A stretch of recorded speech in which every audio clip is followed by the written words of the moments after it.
deathmatch.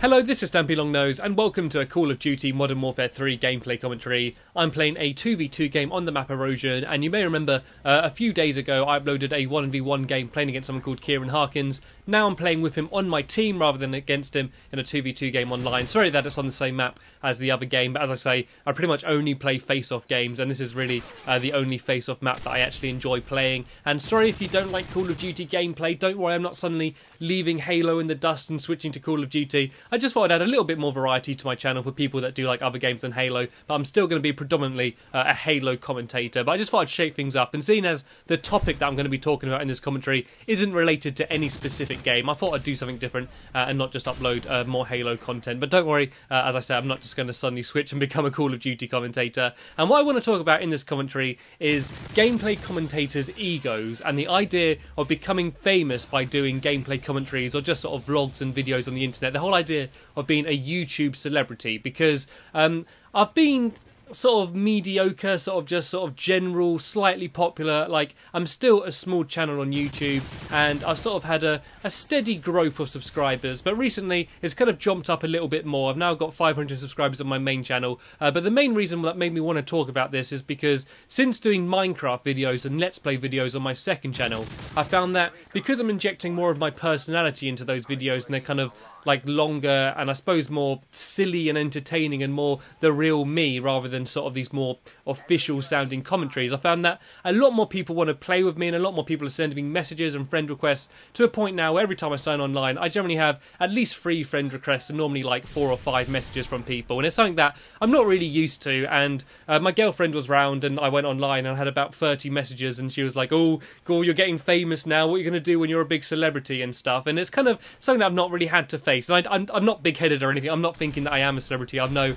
I'm still making video game videos and putting them on the internet and stuff, but it got me thinking about the idea of what would happen if I did become big and did become a inverted commas YouTube celebrity, and like, would that affect me? Would it change my outlook? Would it change the type of content I make? And I think there are quite a lot of people in a position like me, maybe slightly popular, once you get to a situation where you get about 1,000 subscribers, where you do kind of get a little bit of ego and you do put sort of some self-importance on yourself. And I don't think it's right. I don't think that's something that like you should do. And I think there's 3 main reasons why people do want to get into making gameplay commentaries, or just sort of being a vlogger, or just sort of making YouTube videos online which aren't just short films. And I think the main reason is to get famous. I think a lot of people just want to get well known and they want to have people messaging them saying that they love them and stuff. I think another reason is money. Once again, a very big reason, and you can make money making videos on YouTube. It's very difficult, you're going to be very populated, you're going to have a consistent audience, but it is possible to get money on YouTube. I think that's another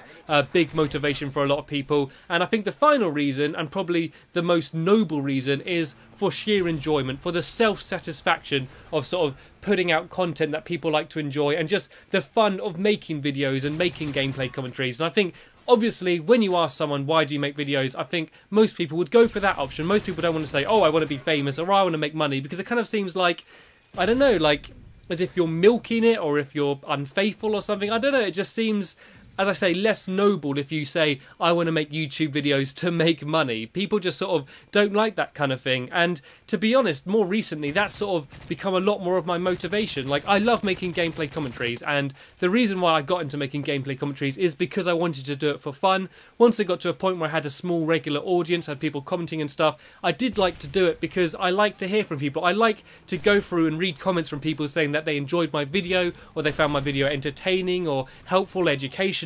It is nice to get that reward of hearing people saying that they like their videos. I never had the motivation to become famous or anything, and the thing that I find a problem with on YouTube is the fact that it's so easy. Anyone can do it. You could be a gameplay commentator for free. There's no money barrier, there's no screening process, there's no quality control, which means that anyone can do it. And you could say, oh, you need to spend money to get a capture card and stuff. No, you don't. As long as you've got a computer, and you obviously do because you're a human being. Everyone's got like a computer if you're watching this video. So you could just record gameplay playing on the PC. Like, anyone can do it. There's no barriers like there are with TV, where you have to write a script, it has to be screened to people, you've got to sort of go to casting sessions, and you kind of got to get to a point before you get funding and the thing gets made. With YouTube, you can go out, you can record anything, you can record some crappy gameplay, you could just sort of do a vlog where you'd sort of put no heart into it and you just put it online. And the problem with that is it just sort of overwhelms all of the good quality content, and it's kind of hard to get your stuff noticed because there's so many people making videos. Because there's no quality control, it's kind of very hard to get noticed in this sort of big ocean of mediocre content and bad content that's going out online. But I'm not saying that they should change it. I'm not saying that they should make it so anyone can put stuff online. I think that's the thing with YouTube. It's the big you part of YouTube. It's you broadcasting yourself. And I think the fact that people are getting a chance to make money on YouTube and sort of do something that they love, which people in past generations never had.